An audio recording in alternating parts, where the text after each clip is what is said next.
Bonsoir. Bonsoir. Salut Alex.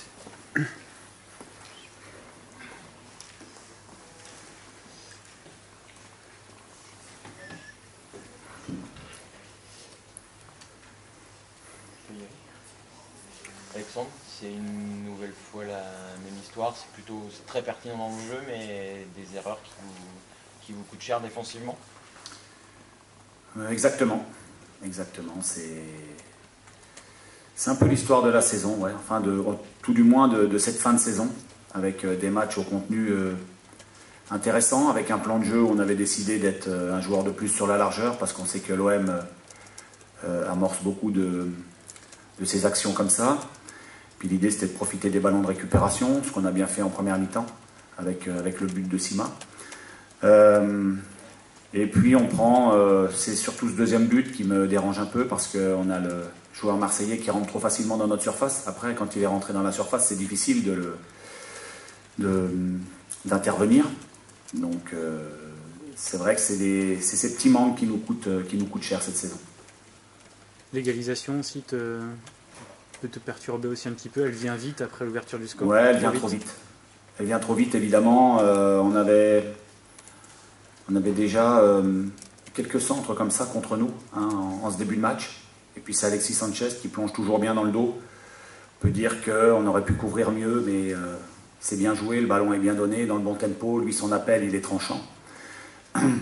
C'est vrai qu'il y a toujours moyen d'intervenir et de corriger, mais c'est plus ce second but qui me dérange. Pourtant, vous ouvrez le score, là tu te dis qu'il y a moyen de faire un bon coup à ce moment-là? Je me dis qu'on peut faire un bon coup, mais que le match reste très long, parce qu'on ouvre le score à la demi-heure de jeu environ. Donc voilà, sur une action qu'on avait travaillée, donc ça c'est satisfaisant. Ça veut aussi dire que les joueurs adhèrent à ce qu'on propose. Donc des motifs de satisfaction, un peu comme ces derniers temps, et je vous rejoins sur ce que vous dites. Et après, ces petits manques qui nous coûtent cher et qui expliquent certainement en partie notre classement. Ces erreurs elles reviennent toutes les semaines, c'est quoi? C'est manque de QI football, de talent, c'est quoi? Je ne sais pas, un manque d'investissement, c'est peut-être un manque de confiance aussi. Voilà, quand on est trois autour du porteur, c'est peut-être qu'on veut se rassurer en ayant un partenaire de plus à ses côtés. Et voilà, moi ce que j'aimerais, c'est qu'on prenne un petit peu plus de responsabilité, qu'on joue des 1 contre 1, à la limite 2 contre 1, mais pas qu'on soit 3 ou 4 autour du porteur, ça sert à rien. Et je pense que j'ai des joueurs qui sont capables de le faire en plus.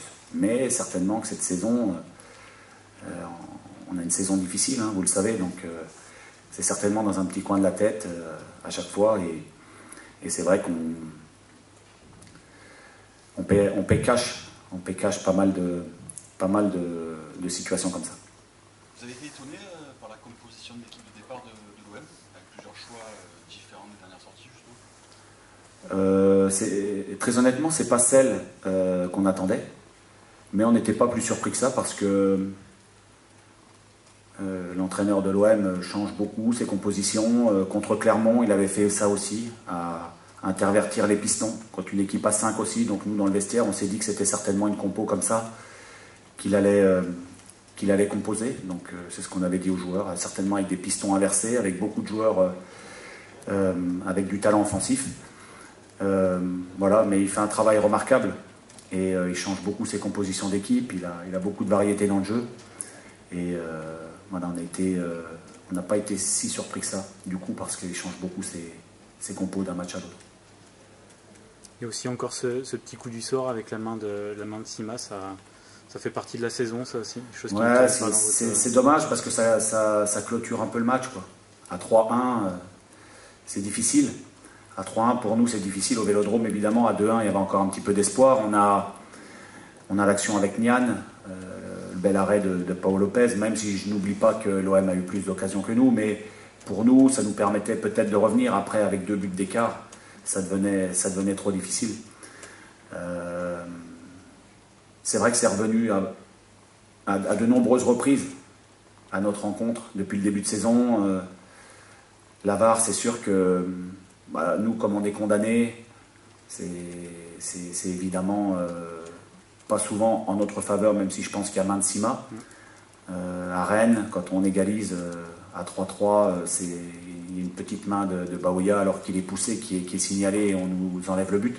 C'est une saison difficile, c'est une saison noire, on l'appellera comme vous voulez. Malgré tout, je vois des joueurs qui se battent encore aujourd'hui, des joueurs qui ont envie d'adhérer, des joueurs qui ont envie d'aller prendre encore quelques points d'ici la fin de saison. Donc, malgré notre bilan catastrophique, il y a des motifs de satisfaction. C'est un moyen pour vous d'envoyer des signaux forts justement pour la suite, dans la perspective de ce que vous avez déjà plus ou moins déclaré, de dire que vous voulez travailler pour la saison prochaine et donc le retour en Ligue 2, mais ça n'empêche que vous n'avez pas plus d'assurance que ça. Non, non, moi j'ai aucune assurance. Moi, l'assurance que j'ai, c'est de préparer mon entraînement pour mardi, et celui de mercredi, et le match de dimanche à Reims. Voilà, moi je fais mon travail du mieux possible.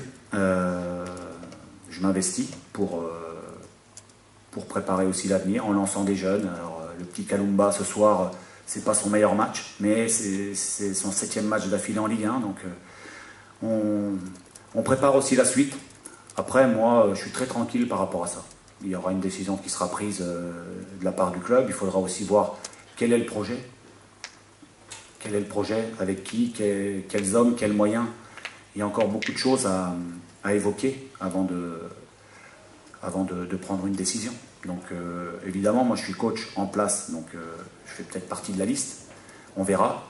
Le dénouement, c'est peut-être la semaine prochaine. On verra bien. En tout cas, moi je suis très tranquille. Je fais mon travail, je prends du plaisir, malgré tout, malgré une situation difficile. J'ai repris il n'y a pas si longtemps que ça. Et voilà, donc je profite de la situation aussi pour travailler beaucoup, essayer de progresser. Tu parles de dénouement, les dirigeants ont dit qu'il pourrait y avoir des choses qui pourraient se passer cette semaine. Tu as des rendez-vous de calés, toi? Tu as des choses de prévues avec les dirigeants ou... Non, non. Et tu parles de garantie, on t'a défini ce projet ou pas tout à fait encore? Non plus. Non plus. Merci. Merci beaucoup. Merci. Bonne soirée. Merci Alex, bon retour.